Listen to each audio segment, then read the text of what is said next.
네, 안녕하세요. 청구 아래 지은주입니다. 이번 주제는 바로 청소년 자살에 대한 내용이었습니다. 사람은요, 행복하려고 사는 게 아니에요. 그냥 우선 우리는 태어났잖아요. 중학교 때 이런 고민을 많이 해요. 난 왜 태어났지? 나는 왜 살지? 이런 고민을 많이 합니다. 그런데요, 왜 사는 건 없어요. 그냥 사는 거예요.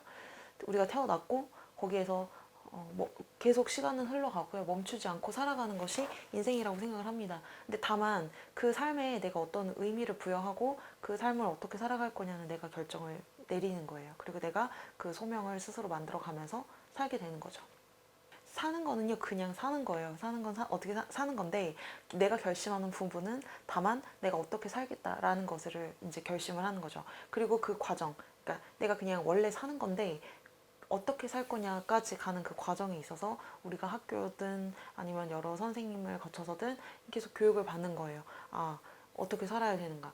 그런 이제 사춘기 시기가 왔을 때 자기 스스로 계속 생각해보는 시간이 필요해요. 뭐 독서를 통해서든 영화를 통해서든 아니면 주변 친구를 통해서든 아니면 선생님을 통해서든 계속 얘기를 해볼 필요성이 있어요. 그렇게 얘기를 해보면서 내가 왜 살아야 될지 그런 고민은 뭐 10년, 20년 계속 해도 상관없습니다. 하지만 중요한 건 이거예요. 내가 사는 이유를 찾지 못했다고 해서 죽을 이유는 없다는 거예요. 네, 죽을 이유가 없습니다. 죽으면 내가 손해를 보는 거예요. 아시겠죠? 그래서 내가 사는 거는 그냥 사는 건데 어떻게 하면 더 의미 있고 재미있게 살 수 있을까? 그것은 10년이든 20년이든 30년이든 계속 생각을 하면서 스스로 찾아 나가시면 돼요. 그리고 우리가 이제 흥미 같은 것을 계속 찾을 수 있는 방안은 여러 가지를 해보는 수밖에 없어요. 그런데 그 자살이라는 문제는 사실 그래요. 내가 지금 계속 살아나가는데 그 살아나갈 수 있는 그 기본적인 것조차 사실 되지 않았다는 거죠.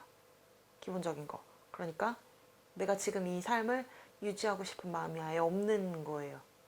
그렇잖아요? 행복이고 뭐고 간에 그거는 그 다음에 부차적인 이야기고, 그 전에 내가 지금 이 상황을 버티기가 너무 힘들다라는 생각이 들었을 때 자살을 하고 싶다는 생각이 들 거라고 생각을 합니다.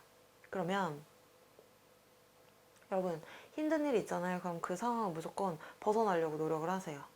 네, 죽을 만큼 힘들다 라고 만약에 생각이 든다면 그거를 무조건 벗어나세요. 그 자살에 대해서 좀 생각을 해봤으면 좋겠어요. 청소년 친구들이 자살을 하는 가장 큰 이유는 미래가 보이지 않는다라는 이유 때문이 아닐까라는 생각이 듭니다. 예를 들어 볼게요. 제가 만약에 학교에서 왕따를 당하고 있었어요. 근데 그 왕따를 당하는 상황에서 내가 벗어날 수 없을 것이다. 이 상황이 계속 지속될 것이다. 이렇게 생각을 하니까 사실 그런 극단적인 생각까지 하게 되는 것 같아요.